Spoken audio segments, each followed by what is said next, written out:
செய்தி. வணக்கம். விவி செய்திகளுக்காக ஊர் செய்திகள் வாசிப்பது ஸ்பர்ணா. ராணிப்பேட்டை மாவட்டம் சோளிங்கர் ஒன்றியம் கொடைக்கல் மற்றும் கொடைக்கல் மோட்டூர் பகுதியில் மாவட்ட ஆட்சித்தலைவர் முனைவர் ஜெயு சந்திரகலா அவர்கள் நூலகத்தை ஆய்வு செய்தார்.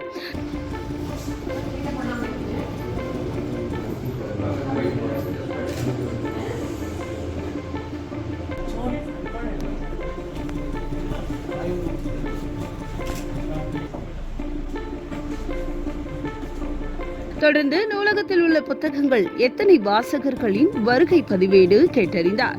அதனைத் தொடர்ந்து தமிழ் இலக்கியங்கள், பொது அறிவு, சங்க இலக்கிய புத்தகங்கள், கவிதை தொகுப்பு, சிறுகதைகள், வரலாற்று சிறப்புமிக்க கோட்டைகள், சிறுவர்களுக்கான புத்தகங்கள் தனித்தனியாக வைக்க வேண்டும் என அறிவுரை கூறினார்கள்.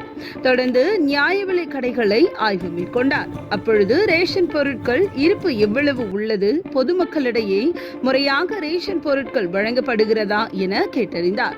தொடர்ந்து வேளாண்மை துறை மூலமாக பல்வேறு வகையான வேர்க்கடலை விதையை வயலை ஆய்வு செய்தார். இந்த வகையான வேர்க்கடலை உற்பத்தி எவ்வளவு, பராமரிப்பு முறைமைகளை கேட்டறிந்தார்.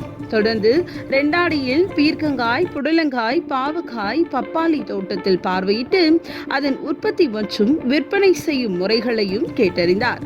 அப்பொழுது துறை சார்ந்த அலுவலர்கள், விவசாயிகள் உடனிருந்தனர். விவி செய்திகளுக்காக விஜய் மற்றும் பாஸ்கர்.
ஸ்டேட்